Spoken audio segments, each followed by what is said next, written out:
exaltamos o Teu nome, Senhor, porque o Senhor é poderoso e soberano, e mesmo com tanto poder e soberania, o Senhor é misericordioso, benigno, bondoso. O Senhor é gracioso para com o Teu povo, e se não fossem as misericórdias do Senhor, já teríamos sido consumidos vivos pelo maligno. Por isso nós Te exaltamos como Deus sobre a nossa vida, como Deus sobre essa igreja, como Deus sobre cada família presente da Logos. Senhor, nós apresentamos ao Senhor cada família, cada pai de família, cada mãe, Senhor, nesse dia, cada filho, cada parente. Nós declaramos o Senhor exaltado sobre cada um deles, o reino de Deus fluindo e manifesto em nossas casas, a vontade do Senhor sendo feita em nós e através de nós, assim como é feita nos céus, faz aqui na terra, ó Deus. Assim como acontece nos céus, que aconteça aqui na terra, ó Deus. Por isso eu te peço que nessa manhã, enquanto te exaltamos, o teu manto de glória se estenda por esse lugar. Vai derramando nesse lugar o teu manto de glória, Jesus. Vai derramando nesse lugar o óleo de unção que está sobre as tuas vestes. Vai alcançando cada coração em nome de Jesus. Deus vai entrando em cada vida e mudando cada história no dia de hoje. Enquanto exaltamos o Senhor, nós pedimos que a nossa vida vá se alinhando com a tua vontade. Alinha os nossos propósitos, alinha os nossos projetos, alinha as nossas vontades. Senhor, estende sobre nós a tua mão e vem abençoar o teu povo. Deus, vem abençoar o teu povo. Tem pessoas nessa manhã que precisam de cura física.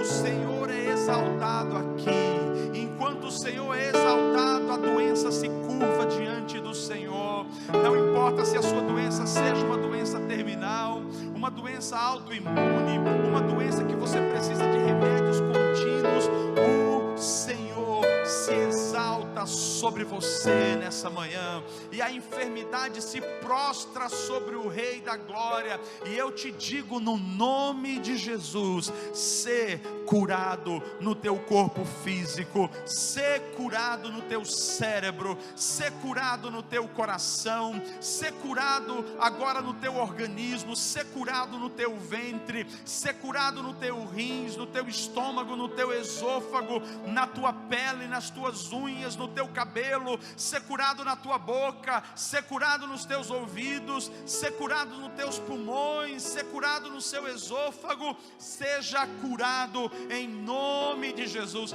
Toda diabetes saia da sua vida, seja repreendido. Toda alteração de pressão seja repreendido, todo problema no fígado seja repreendido, toda alteração química no seu organismo seja repreendido, porque Jesus é exaltado nesse lugar, porque Jesus é exaltado sobre a sua vida, porque Jesus é exaltado sobre a sua casa. Nós declaramos hoje que enquanto Jesus vai sendo exaltado sobre você e sobre a sua casa, que a sua casa entrará em alinhamento com a vontade de Deus, alinhamento com a bondade do Senhor, alinhamento com a prosperidade do céu sobre você, sobre a sua família. Nós declaramos que o ladrão, o devorador, não roubará o que Deus tem te dado. Pelo contrário, o Senhor acampará os seus anjos ao redor dos seus recursos. O Senhor livrará você da falência, o Senhor livrará você do prejuízo,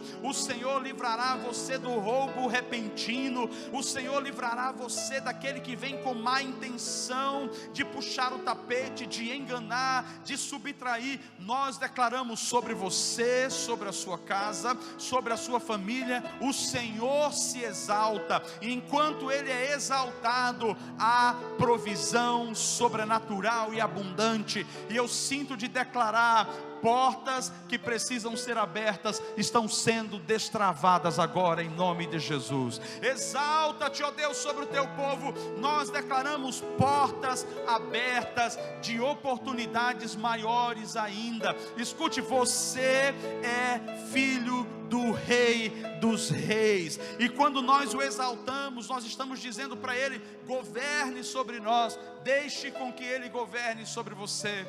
Deixe com que Ele governe sobre a sua vida, em nome de Jesus. Você pode dizer um amém? Aleluia, glória a Deus. Dê um aplauso ao Senhor nessa manhã. Aleluia.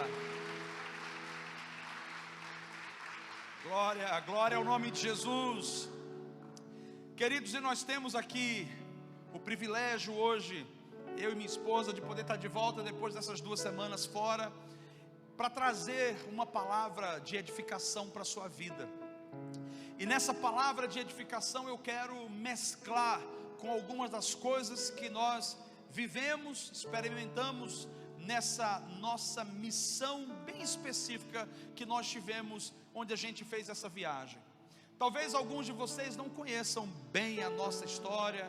Muita gente vai chegando, muita gente nova. A gente contava muito no início de tudo, mas eu quero contar para você, e dentro desse tema que eu quero trabalhar hoje, até porque hoje nós temos o objetivo de continuar falando sobre descomplicar a vida cristã. Eu quero trazer para você um tema que fala sobre a edificação. Nós somos instrumentos de edificação.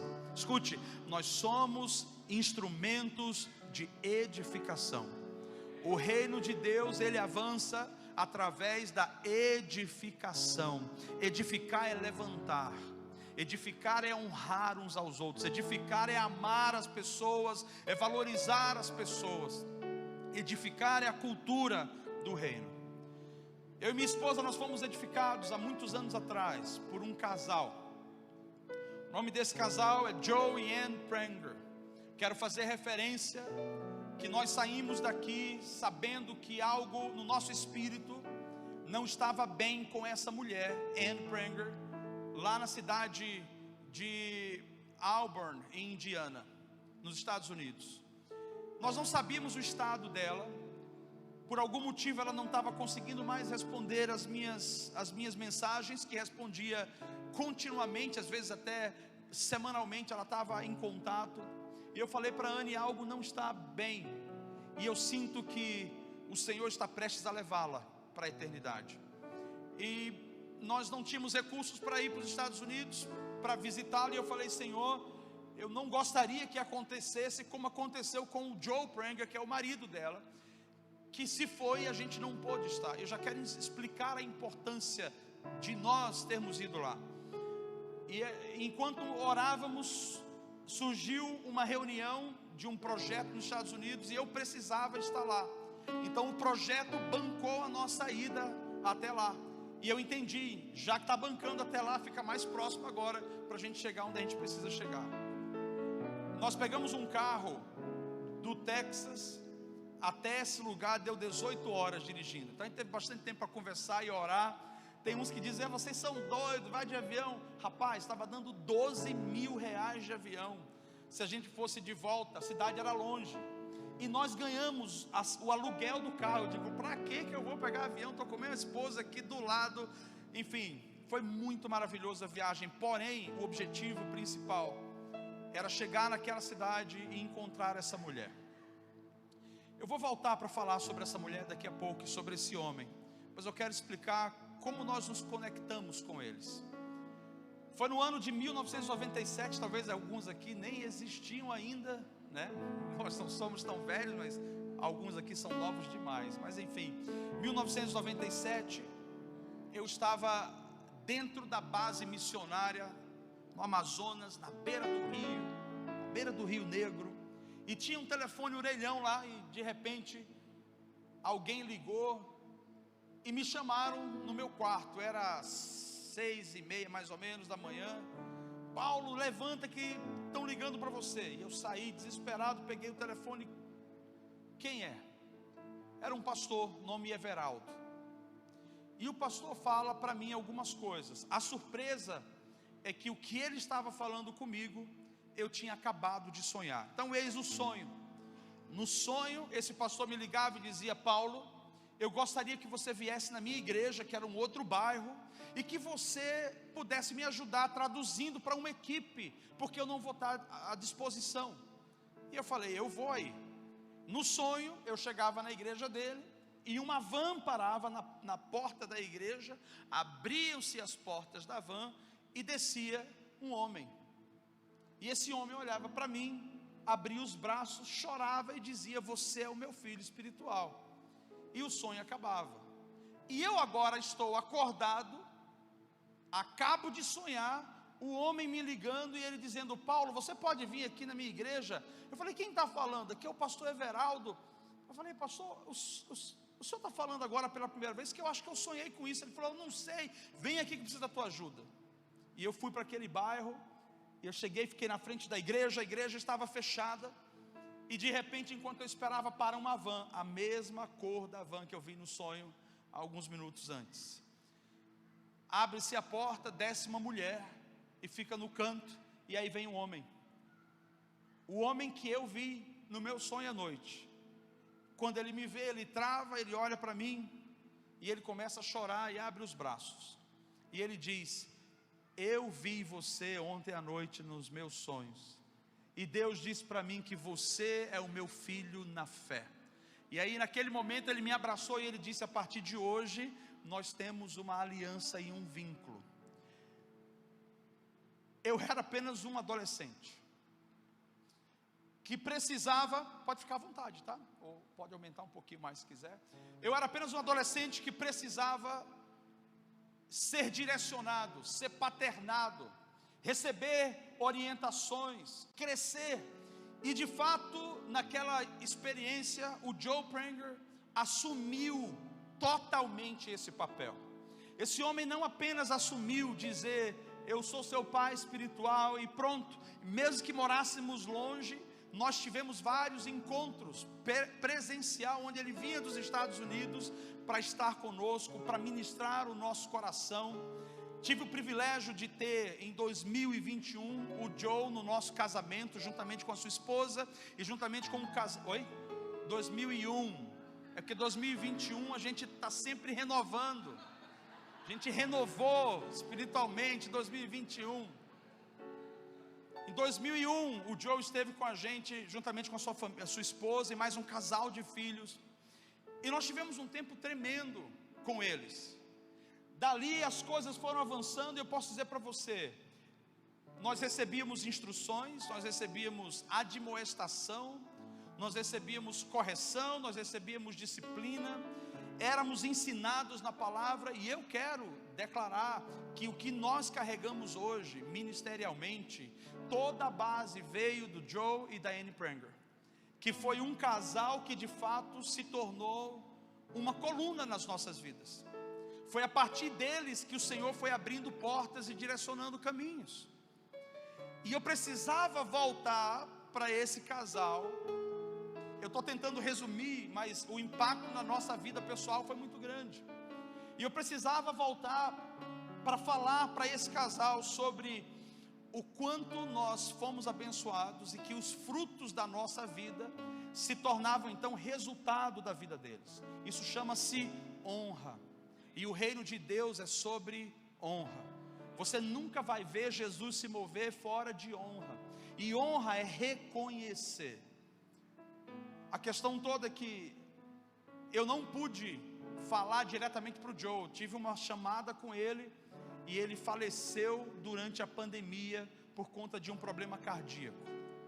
O Joe Pranger era um homem forte, direto, um homem de oração. Você não falava nada para ele que ele decidia na hora. Ele dizia assim: eu vou orar e te retorno, eu vou orar e te retorno. Sempre era assim. Ele tinha uma promessa da parte de Deus, um acordo dele, onde ele disse: quando chegar a minha hora, eu não vou morrer como todo mundo morre. Eu falei: como é que você vai morrer?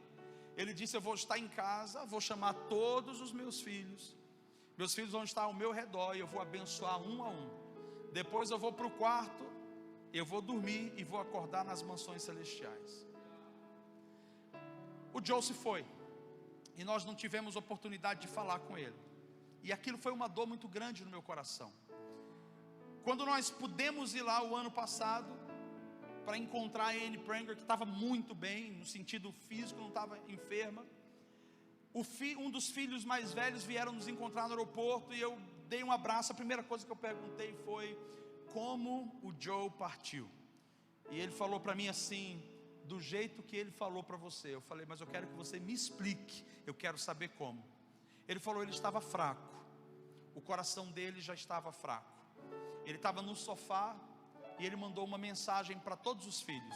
Todos os filhos venham aqui que nós vamos jantar juntos hoje. A família tem 75 pessoas, entre filhos, netos e agora alguns bisnetos. E todos os filhos correram para lá. E ao chegar lá, a Anne, que é uma maravilhosa mãe, preparou um banquete para todo mundo, toda aquela criançada se divertindo. E chega um momento que o Joe fala assim, eu gostaria que cada um de vocês passasse aqui na frente, porque eu quero abençoar. E ali os filhos já entenderam, alguma coisa vai tomar um rumo diferente. E todos eles foram passando, e ele abençoou filhos, netos e bisnetos, e colocava a mão e liberava uma bênção.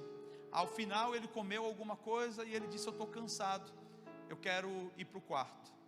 E quando os filhos foram colocar no quarto, ele falou, passem de novo aqui, me dê mais um beijo. E todos os filhos passaram, deu mais um beijo, e ele disse, esse foi o último beijo que vocês me deram. Eu vou deitar, e quando eu acordar não estarei mais aqui, estarei nas mansões celestiais. Não havia motivo para desespero, não havia motivo para angústia, havia motivo para celebrar a vida de um homem íntegro, simples, mas um verdadeiro discípulo de Jesus. E assim foi, o Joe entrou, e de manhã ele já estava com o Senhor. Eu falei, pai, nós não podemos deixar isso acontecer com a Anne, me deixa vê-la. E ao chegar lá na cidade, um dos filhos, o nome dele é Nick, ele nos chamou para a casa dele, ele falou, Paulo, eu chamei todos os nossos irmãos e filhos, só que vai poder, ao invés de 75, só vai poder vir uns 50 e pouco, porque está na época de colheita, e eles estão trabalhando muito, alguns não vão conseguir dar tempo. Eu falei, não tem problema. E quando eles chegaram, todos se sentaram. O objetivo da nossa ida ali era honrar os pais. Honrar os pais para os filhos. E eu comecei dizendo, as coisas que eu vou contar para vocês, ninguém no mundo pode contar, pois elas não apenas aconteceram com a gente, elas estão guardadas em nosso coração e elas mudaram a nossa vida. E ali eu pude contar para eles quem eram os pais, quem foram aqueles homens. Eu pude mostrar para eles que aquelas duas pessoas que faleceram, ou que estavam velhinhos, eram árvores e árvores frutíferas. Eu pude dizer para eles, vocês são ramos, conforme João 15 fala, ramos, são galhos dessa árvore, e cada ramo está dando frutos. Eu falei, eu e a Anne somos ramos no Brasil. O rumo da nossa vida mudou por causa dessa paternidade espiritual sobre nós. Mudou de tal maneira que hoje nós geramos frutos. Veja, você que é da Logos, e quantas pessoas já passaram por aqui, e quantas pessoas nós já alcançamos. Eu já rodei praticamente cada estado dessa nação, fui em muitas cidades, já fui em várias nações. Todos os frutos de pessoas que nós alcançamos é resultado daqueles que nos abraçaram e semearam no nosso coração. E os filhos começaram a chorar, os netos começaram a falar em línguas naquele momento. Pensa numa família de crente, onde não tem nenhum desviado, e todos são fervorosos e tementes a Deus, por causa do trabalho de um pai e de uma mãe que entenderam que a coisa mais importante é viver Jesus, não só na igreja, não só no ministério, mas viver Jesus em todo o tempo. Eles fizeram alguns atos proféticos. Um dos atos proféticos, um dos filhos mais velhos levantou, nos chamou e falou assim, vem aqui. Ele chamou os irmãos e os cônjuges, e eu e a Anne estávamos na frente, e ele falou, Paulo, Você foi conectado ao nosso Pai durante todo esse tempo. E agora o mais próximo que você pode estar do nosso Pai é através de nós. O nosso Pai não está mais aqui, mas nós estamos aqui. E nós entendemos que a aliança que foi feita com o nosso Pai permanecerá conosco como família. E nós estamos agora abrindo os nossos braços e dizemos: vocês são parte da nossa família. E eles fizeram um ato profético onde cada um vinha e abraçava, dizia bem-vindo à família. Aí depois que os filhos abraçaram, eles falaram assim: agora os cônjuges vão abraçar, porque não pode ser só os filhos recebendo vocês, os nossos cônjuges têm que receber vocês. E depois a nova geração veio, a gente ficou sentado e eles começaram a orar e profetizar. Eu nunca vi oração de adolescentes e jovens tão fervorosos no Espírito. E eles profetizavam, eles choravam, e ali eu posso dizer para vocês, abriu-se uma ponte entre aquele lugar, aquele país e essa igreja, essa cidade. Eles estão com compromisso de se organizarem como uma família grande, virem para cá algumas vezes nos anos. Talvez já em 2024, no primeiro semestre, nós já vamos ter alguns deles. Eles falaram assim: nós queremos ir ver os frutos que foram originados por causa dos nossos pais. E nós ouvimos depois deles dizendo para nós no secreto, dizendo assim: nós olhávamos para os nossos pais como filhos olham para os pais. Às vezes os pais são chatos, às vezes os pais são ranzinza, às vezes os pais, quando estavam doentes, ficavam incomodados e não aceitavam o cuidado. E eles falaram: essa era a nossa visão dos nossos pais. Mas vocês trouxeram para nós a verdadeira visão, que eles não só eram pais, eles eram homens e mulheres de Deus. Vocês nos deixaram ver o valor da vida deles a nível espiritual. E eu vou dizer para você, essa oportunidade que nós tivemos fez com que não apenas uma família toda fosse abençoada, mas com que esse vínculo que agora nós temos ainda mais forte, possamos fazer com que a obra de Deus avance ainda mais, possamos fazer com que eles venham aqui e que vocês possam ir lá, que as portas estejam abertas de ambos os lados. Acabou aquele dia e de manhã cedo a gente precisava vê-la. A gente teria 30 minutos com ela, porque ela estava usando o catéter e ela estava ofegante ainda, e eu estava ansioso para vê-la. E eu fiquei em choque, porque aquela não era a mulher que a gente conhecia, que a gente tinha visto um ano atrás. Estava extremamente debilitada, sentou numa poltrona, mas eu fui fazer o que eu tinha que fazer. Eu fui honrar a vida daquela mulher. E existem algumas coisas que nós ainda vamos fazer a partir daqui para honrá-la, mas o que eu precisava fazer ali era falar com ela enquanto estivesse em vida. E eu quero abrir esse parênteses para você. Edificar a vida de alguém é principalmente quando a pessoa está viva, porque depois que ela morre, você não pode mais edificá-la. Depois que ela morre, você não pode mais valorizá-la ou agradecê-la. Que ela saiba que você a honra e a valoriza enquanto ela está viva. E o nosso privilégio e honra é que mesmo que ela tivesse debilitada, ela se arrumou para... É uma mulher maravilhosa, extremamente elegante. Nunca vi a Anne Pranger, velhinha, sem estar com o cabelo na escova, e mesmo doente há quase um ano, todo dia uma nora tinha que ir lá para poder fazer o cabelo dela, pintava a unha, fazia maquiagem, e ela recebeu a gente como sempre, com cabeça erguida, e ela olhou no fundo dos nossos olhos, e tenho certeza que quando ela olhou, ela sabia que alguma coisa significava a nossa ida ali. E depois de honrar a vida dela, ela não pôde falar muito. Eu toquei e falei: mãe, eu te abençoo, eu te abençoo, eu te abençoo. E a primeira palavra que ela conseguiu dizer foi: e eu recebo essa bênção. Depois ela olhou para nós e disse: vocês e as crianças vão voltar de novo aqui. O sonho dela era que os filhos, todos os filhos, tivessem uma conexão conosco, e que os nossos filhos pudessem ter uma conexão com os deles. Os nossos não foram ainda, precisam até tirar o visto. Mas quando ela disse isso, eu sei que ela sabia que estava sendo entregue para mim e para Anne um legado. E eu não sei como vai acontecer, mas nós ficamos com um bastão daquela mulher, relacionado à família dela, mas relacionada também a uma unção nova que está vindo sobre nós, não só para que a gente pastoreie e gere novos filhos e filhas espirituais, mas para que a gente ajude vocês a entender o poder da edificação, para que vocês se tornem pais de órfãos, para que vocês se tornem provedores de necessitados, para que vocês não precisem necessariamente viver sendo abraçados, mas para que vocês se façam abraços para aqueles que precisam.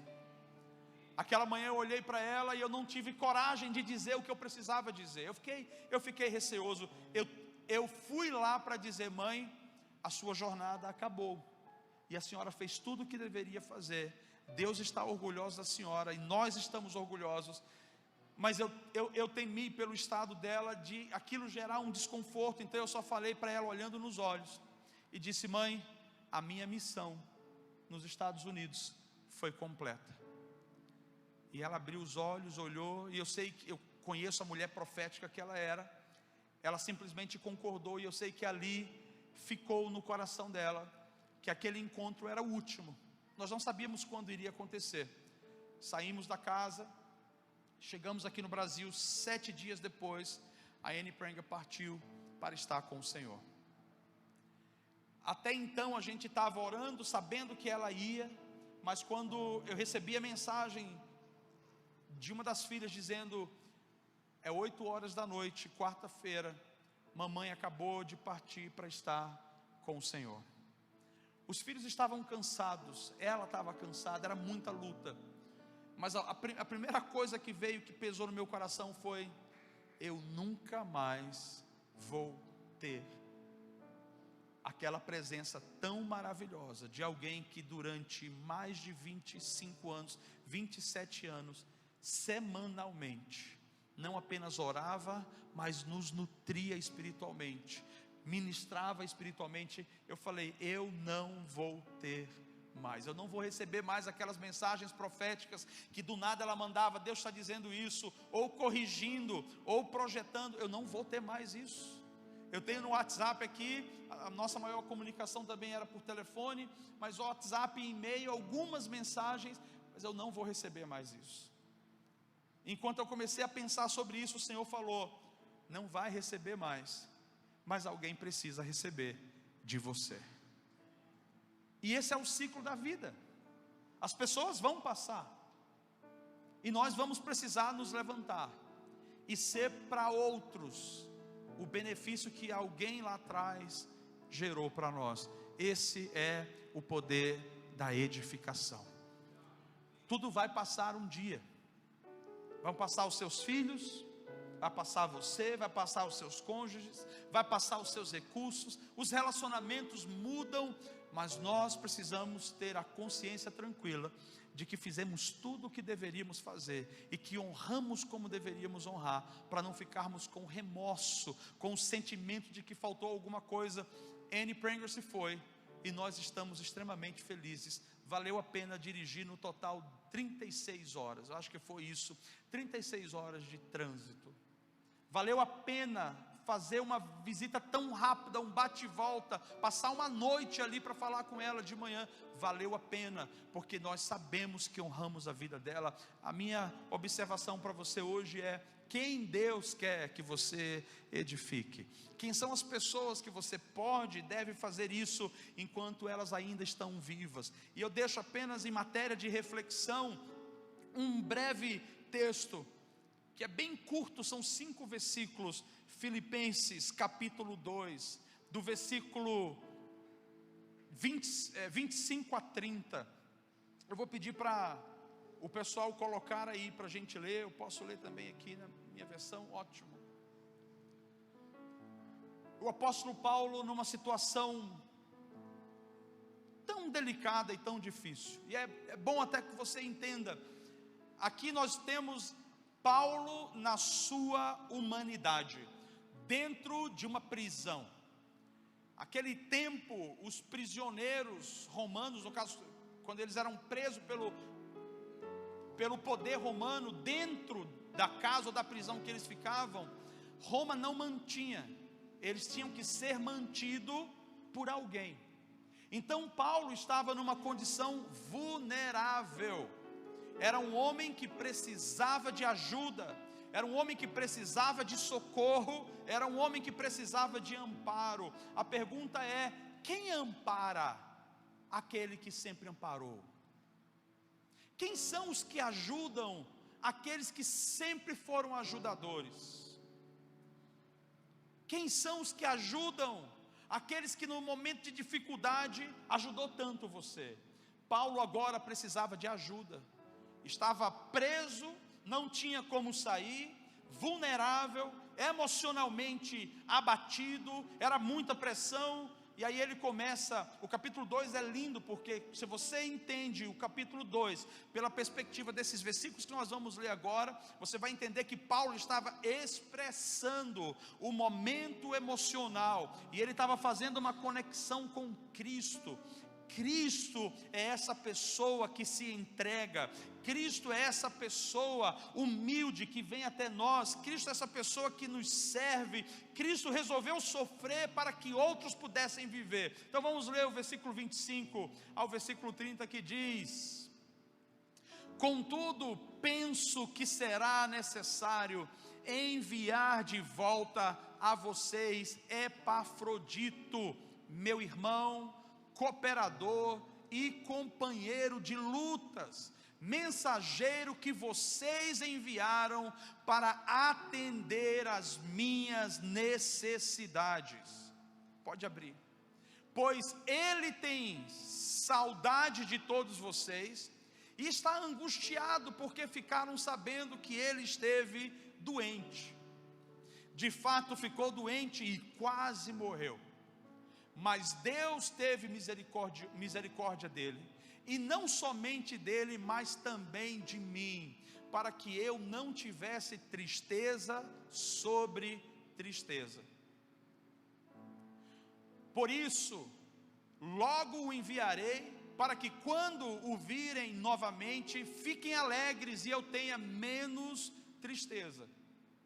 E peço que vocês o recebam no Senhor com grande alegria e honrem homens como este, porque ele quase morreu por amor à causa de Cristo, arriscando a vida para suprir a ajuda que vocês não me podiam trazer ou não me podiam dar.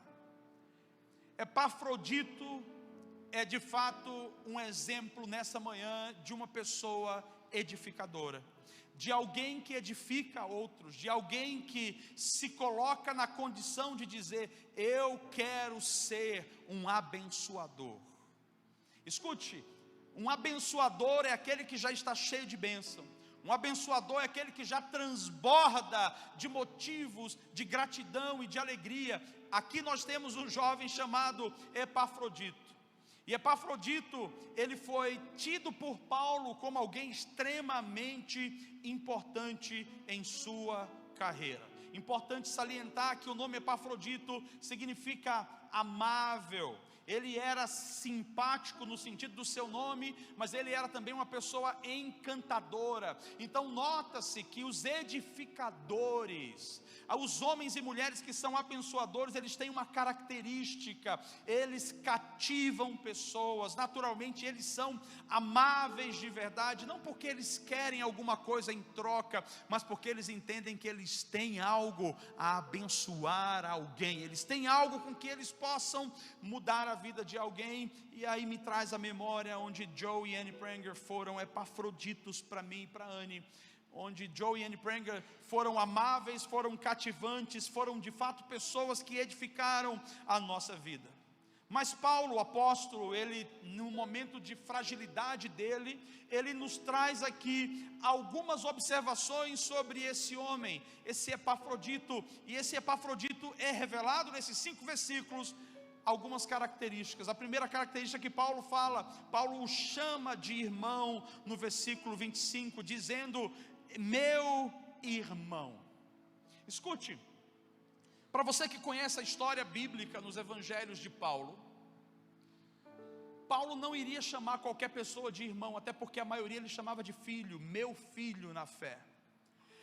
Para Paulo chamar de irmão, é porque algo, ou um vínculo, ou uma determinada ação havia acontecido, quando Paulo não podia ser pai. Ali Paulo não estava sendo uma figura de líder, não estava sendo uma figura de paternidade, ali ele estava sendo um homem vulnerável, que precisava de ajuda, e quando nós precisamos de ajuda, Deus levanta irmãos, Deus levanta edificadores, Deus levanta Epafrodito. No momento em que Paulo se levanta e ele vê que alguém veio ao seu encontro, o que Epafrodito foi fazer? A igreja envia recursos para Paulo, através de Epafrodito. Interessante você observar que a jornada não era curta, era uma jornada de dias e dias e dias, levou semanas talvez, para ele conseguir chegar, e no meio do caminho não tinha hotel como nós temos hoje, não tinha carro, não tinha conforto. Aquele homem de fato foi tido como irmão.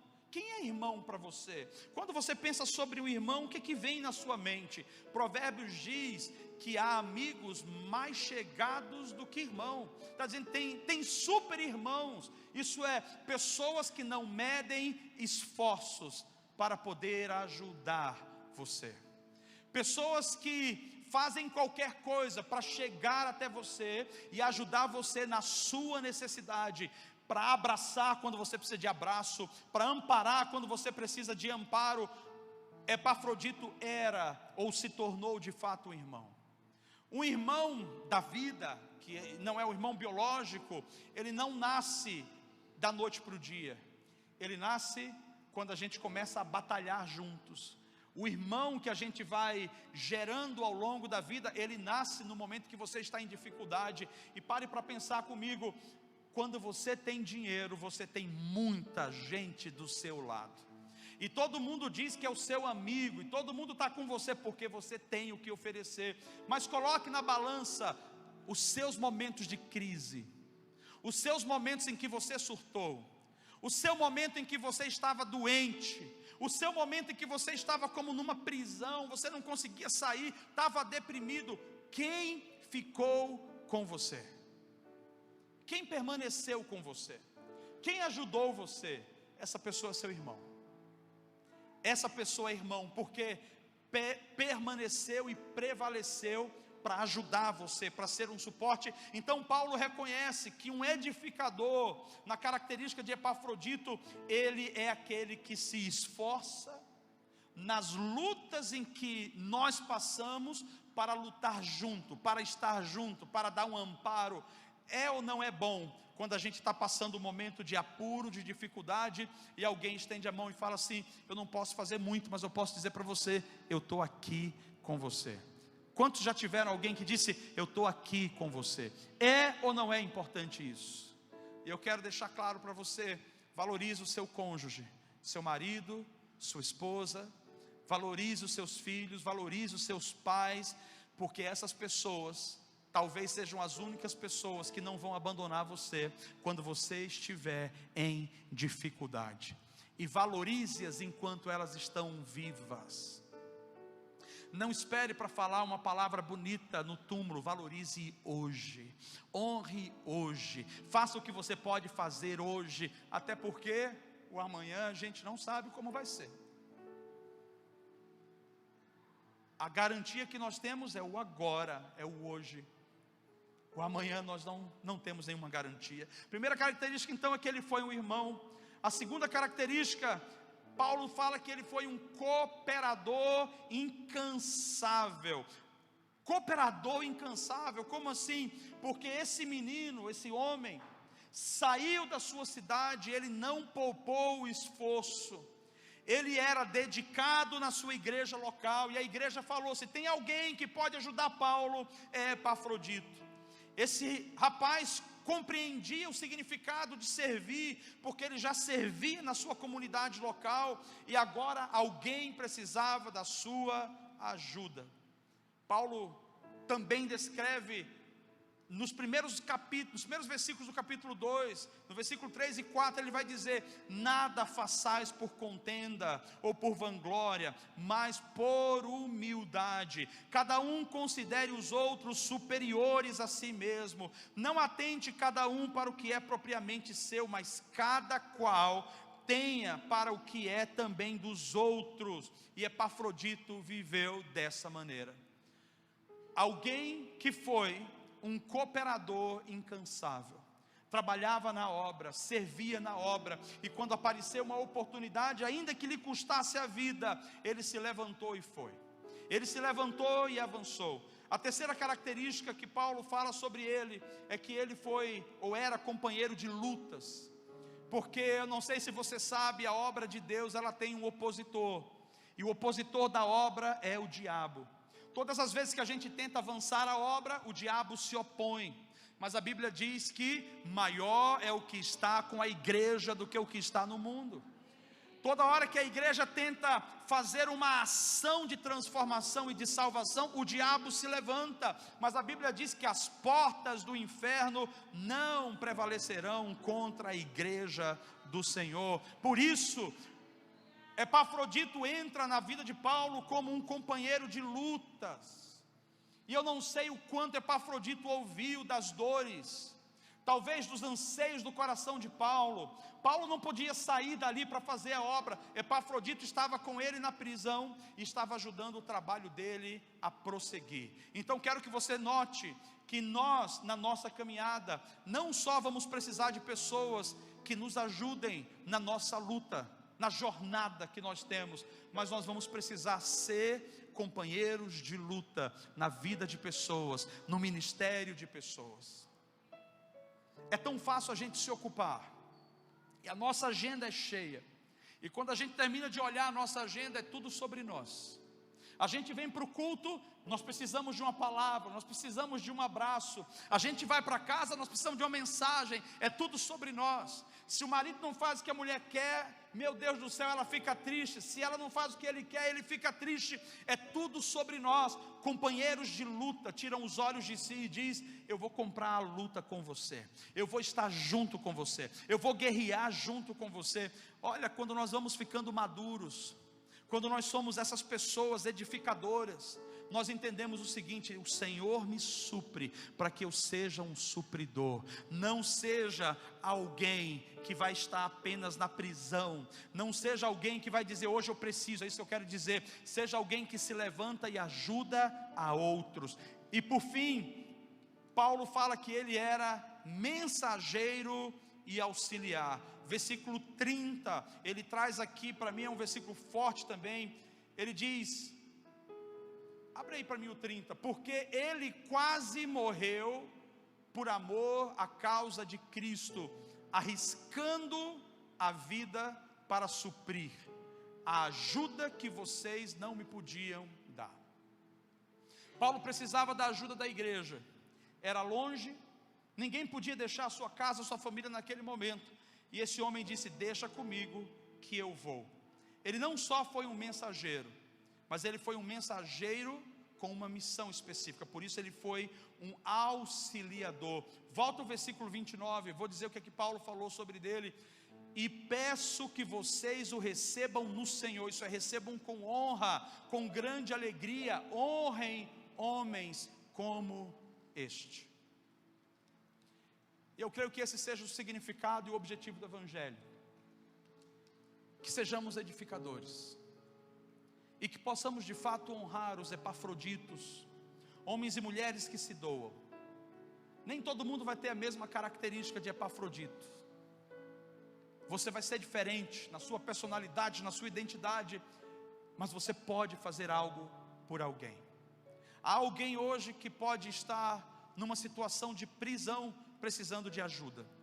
Eu estive nessa situação, e Deus levantou sobrenaturalmente alguém que nos alcançou e nos abraçou. Nós podemos falar e revelar o nosso coração dizendo: olha, nós somos gratos, esses são os frutos, mas hoje essas pessoas não existem mais, mas nós estamos com a nossa consciência tranquila, fizemos o que tínhamos que fazer. E agora, o que acontece? Qual é o nosso próximo passo? O nosso próximo passo é melhorar para vocês.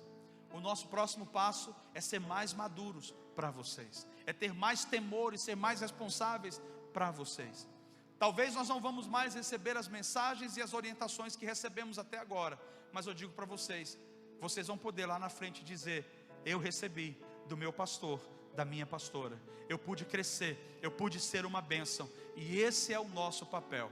É isso que significa honrar as gerações passadas, honrar os nossos pais, é não deixar morrer as características, o chamado e o ministério. E por isso eu quero convocar você como igreja hoje, a de fato colocar o seu coração em Jesus e dizer: Senhor, como eu posso ser um edificador na vida de alguém? E se eu puder deixar alguns conselhos, eu diria: a primeira forma de você ser um edificador na vida de alguém é: se torne verdadeiramente um irmão. Um irmão para aqueles que precisam de amparo, um irmão para aqueles que precisam de apoio, um irmão para aqueles que precisam de uma palavra amiga, um irmão para aqueles que estão precisando de recursos, você coloca a mão no bolso e ajuda. Torne-se um irmão, companheiro de luta. Não fuja daqueles que Deus colocou no seu caminho, porque eles vão cair, vão tropeçar, alguma coisa vai acontecer, eles não vão estar nos seus melhores momentos. Seja companheiro de luta, esteja junto, batalhe pela vida de alguém, levante essa pessoa, traga essa pessoa de volta. Por fim, seja incansável no seu auxílio, não meça esforços para ajudar, porque no final das contas, não é sobre quanto você tem na sua conta bancária, é o quanto você amou de verdade. Você amou? Você tem amado? E como você tem expressado isso? Pai, nós te louvamos essa manhã por essa reflexão. Nos ajude hoje, edificando o nosso coração e nos ajudando a ser edificadores para outros. Nos ajude a remir o tempo, a não dormir brigados, a não dormir, Senhor, com coisas para resolver. Nos ajude a resolver logo, para que a gente possa ficar bem. A vida é curta e passa rápido, e nós queremos aproveitar cada minuto da melhor maneira, sem encher o nosso coração de mágoa ou de ressentimento, mas com maturidade, sermos doadores de vida, de bênçãos, de amor e de graça, em nome de Jesus, amém. Você pode dizer um amém?